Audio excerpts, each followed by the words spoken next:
ഗസയിൽ വെടിനിർത്താനും ബന്ദിമോചനത്തിനും ഇസ്രായേൽ പുതിയ നിർദ്ദേശം മുന്നോട്ട് വെച്ചതായി യുഎസ് പ്രസിഡന്റ് ജോ ബൈഡൻ. 3 ഘട്ടങ്ങളായുള്ള വെടിനിർത്തൽ കരാറിന്റെ കരട് രൂപം ഖത്തർ വഴി ഇസ്രായേൽ ഹമാസിന് കൈമാറിയെന്നും ബൈഡൻ പറഞ്ഞു. യുദ്ധം നിർത്താനുള്ള ഏറ്റവും മികച്ച നിർദ്ദേശമാണിതെന്നും ഇരുപക്ഷവും ഇത് അംഗീകരിക്കണമെന്നും ബൈഡൻ നിർദ്ദേശിച്ചു. യൂറോപ്യൻ യൂണിയനും വിവിധ രാജ്യങ്ങളും പുതിയ വെടിനിർത്തൽ നിർദ്ദേശം സ്വാഗതം ചെയ്തിട്ടുമുണ്ട്. ഹമാസ് നേരത്തെ അംഗീകരിച്ചതിൽ നിന്ന് നേരിയ മാറ്റങ്ങൾ മാത്രമാണ് പുതിയ വെടിനിർത്തൽ നിർദ്ദേശത്തിലുള്ളതെന്നാണ് അമേരിക്കൻ ഉദ്യോഗസ്ഥരുടെ വാദം. 6 ആഴ്ച നീണ്ടു നിൽക്കുന്നതാണ് ആദ്യഘട്ടം. ഈ ഘട്ടത്തിൽ ഗസയിലെ ജനവാസ മേഖലകളിൽ നിന്ന് IDF പിൻവാങ്ങും. 100 കണക്കിന് ഫലസ്തീൻ തടവുകാരെ ഇസ്രായേൽ വിട്ടയക്കും.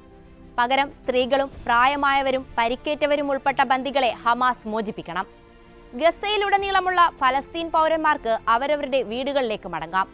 നിത്യവും സഹായഹസ്തവുമായി 600 ട്രക്കുകൾ ഗസയിലേക്ക് കടത്തിവിടും. അന്താരാഷ്ട്ര സമൂഹം അയച്ച ലക്ഷക്കണക്കിന് താൽക്കാലിക ഭവന യൂണിറ്റുകൾ ഗസയിൽ സ്ഥാപിക്കും. ആദ്യഘട്ട വേളയിൽ ഇരുപക്ഷവും തമ്മിൽ ചർച്ച വിജയിച്ചാൽ തുടർന്ന് ഘട്ടങ്ങളിലേക്ക് നീങ്ങും.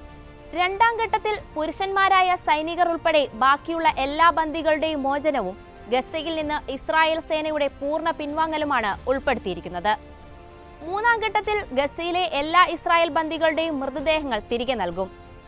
യുഎസിന്റെയും അന്തർദേശീയ ഏജൻസികളുടെയും സഹായത്തോടെ വീടുകളും സ്കൂളുകളും ആശുപത്രികളും പുനർനിർമ്മിക്കാനുള്ള ഗസ പുനർനിർമ്മാണ പദ്ധതിയും ഇതോടെ ആരംഭിക്കും. ഹമാസുമായി ചർച്ച നടത്താൻ സംഘത്തെ നിയോഗിച്ചതായി ഇസ്രായേൽ പ്രധാനമന്ത്രിയുടെ ഓഫീസും അറിയിച്ചിരുന്നു. എന്നാൽ പുതിയ നിർദ്ദേശത്തിനെതിരെ ഇസ്രായേൽ തന്നെ എതിർപ്പ് ശക്തമാണ്. ഹമാസിനെ പൂർണ്ണമായും അമർച്ച ചെയ്യുക, ബന്ദികളെ മോചിപ്പിക്കുക, യുദ്ധാനന്തര ഗസയിൽ തങ്ങളുടെ നിയന്ത്രണത്തിലുള്ള ഭരണം സ്ഥാപിക്കുക എന്നീ ലക്ഷ്യങ്ങൾ നേടാതെ പിൻവാങ്ങേണ്ടി വരുന്നത് വലിയ പരാജയമാണെന്നാണ് വലതുപക്ഷ മന്ത്രിമാരുടെയും മറ്റും കുറ്റപ്പെടുത്തൽ. അതിനിടെ റഫേൽ ആക്രമണം ശക്തമായി തുടരുകയാണ് ഇസ്രായേൽ.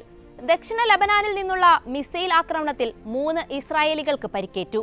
ചെങ്കടലിൽ US ബ്രിട്ടീഷ് വ്യോമാക്രമണത്തിന് മറുപടിയായി അമേരിക്കൻ കപ്പലിന് നേരെ ഹൂത്തികളുടെ ആക്രമണം നടന്നു. അതേസമയം യുദ്ധം അവസാനിച്ചാൽ ഹമാസിനെ ഒഴിവാക്കി പാശ്ചാത്യ അറബ് പിന്തുണയുള്ള മറ്റൊരു ഭരണകൂടത്തെ ഗസയുടെ ചുമതല ഏൽപ്പിക്കുമെന്ന ഇസ്രായേൽ അവകാശവാദത്തെ തള്ളിക്കളഞ്ഞ് Hamas political bureau chief Ismail Haniyeh രംഗത്തെത്തിയിരുന്നു.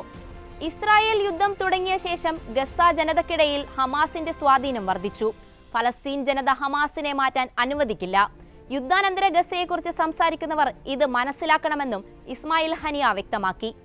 വർഷങ്ങളായി ഇസ്രായേൽ പിടികൂടി തടങ്കലിലടച്ച മുഴുവൻ ഫലസ്തീനികളെയും വിട്ടയച്ചാൽ മാത്രമേ ഒക്ടോബർ 7-ന് ഹമാസ് ബന്ദികളാക്കിയ ഇസ്രായേൽ സൈനികരടക്കമുള്ളവരെ വിട്ടയക്കൂ.